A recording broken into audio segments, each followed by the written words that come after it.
There is clearly something happening in terms of Western democracies beginning to be very vocal about the threat from China. And it's gone from just a trade dispute to a broader question now about the security risks using Chinese technology and having Chinese citizens in Western universities and so on and so forth. Is Biden going to turn up with the offer of something that would persuade President Putin to perhaps slow the pivot east, to refocus on sales of energy to the West and other buyers, not China?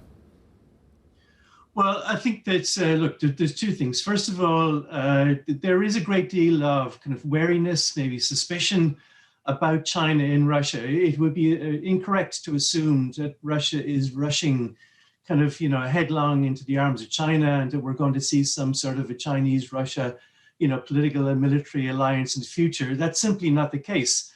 We have certainly seen a huge increase in trade and investment between the two countries. China is now Russia's largest trade partner. It was worth over $100 billion last year. And with deals already kind of underway, such as Siberia gas pipeline, that is set to double by 2025. But separate trade with politics. In Moscow, there is a sense that you don't want to get too close to the Chinese. In Moscow, you hear the word diversification of relationships, or the phrase diversification of relationship a lot. So I think Russia equally is wary about getting too close into the political influence of China. I think what President Biden can bring, and do bear in mind, the summit is at the request of the US rather than the other way around. I guess what President Biden will bring will be the offer of a more stable relationship because, since 2014, Russia has been hit almost relentlessly with US sanctions. We're well over 50 now in terms of total sanctions.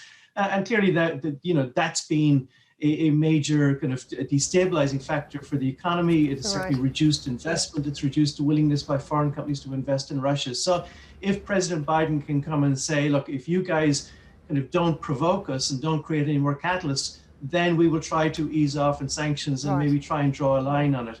And I think that's exactly what will be, what Russia will hope to hear, because it now needs to focus on rebuilding the economy and moving forward.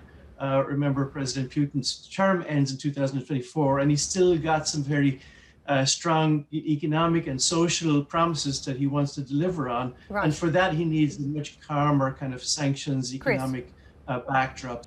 Can I bring up one of the thorny points then, Chris? Speaking of provocations, one of the issues is around cybersecurity, and President Biden has also made it very clear, even if the Putin administration distances itself away from these recent attacks on key parts of the US pipeline, for instance, and what you're seeing elsewhere across with various different utilities, the Biden administration is now saying it's not enough. You cannot also harbour some of these cyber criminals, and there's debate as to whether the military should get involved in fighting back against some of these hackers.